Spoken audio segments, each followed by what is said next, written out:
చదివే గొప్ప ఆయుధం, దాని ద్వారా సమాజంలోని ఆర్థిక సామాజిక అంతరాలను తొలగించవచ్చని చెప్పి తన జీవిత కాలంలో ప్రపంచాన్ని పరిశీలించి ఆ మాట చెప్పారు. కానీ వారు 1956లోనే మరణించారు. కానీ నేడు గనక వారు జీవించుంటే భారతదేశంలో కొనసాగుతున్న విద్యా విధానాన్ని చూసి, అరే బడవల్లారా, మీరు ఈ దేశాన్ని దోపిడీ చేయడమే కాదు, సమాజాన్ని దోపిడీ చేయడమే కాదు, విద్యలో కూడా అంతరాలు తీసుకొచ్చి విద్యార్థుల మెదడులో సమాన భావన లేకుండా చేస్తున్నారు. ఇంత దుర్మార్గం నేను ఊహించలేదు కదా అనేవాడు అన్నమాట. కాబట్టి ప్రైవేటీకరణ ద్వారా చదువుల్లో చాలా అంతరాలు పెరుగుతున్నాయి. ఇది ప్రమాదకరమైన పరిస్థితి.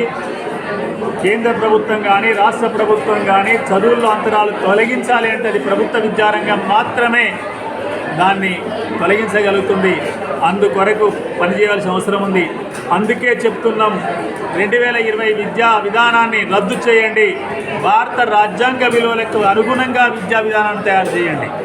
అదేంటి? లౌకిక ప్రజాస్వామ్యం, ఆర్థిక సార్వభౌమాధికారం, సామాజిక న్యాయం, అదేవిధంగా ఫెడరలిజం, ఈ 4 లక్ష్యాలకు ఆధారంగా విద్యా విధానం ఉండాలి తప్ప ప్రపంచంలో పనివారల కొరత ఉంది. భారతదేశంలో యువత పెద్ద సంఖ్యలో ఉంది. యువకులందరికీ నైపుణ్యాలు ఇచ్చి ప్రపంచంలో కార్మికులుగా పనిచేయండి అనేది కాదు మన భారత రాజ్యాంగం చెప్పేది. ప్రతి యువత కూడా ఈ దేశం యొక్క అభివృద్ధిలో భాగస్వాములు కావాలని చెప్పారు. అదే సీతారాం యేచూరి గారు చెప్పిన సందేశం. అందుకొరకు యువత నిలబడి ముందుకు తీసుకుపోవాలని చెప్పి మీ ద్వారా తెలియజేస్తున్నాను.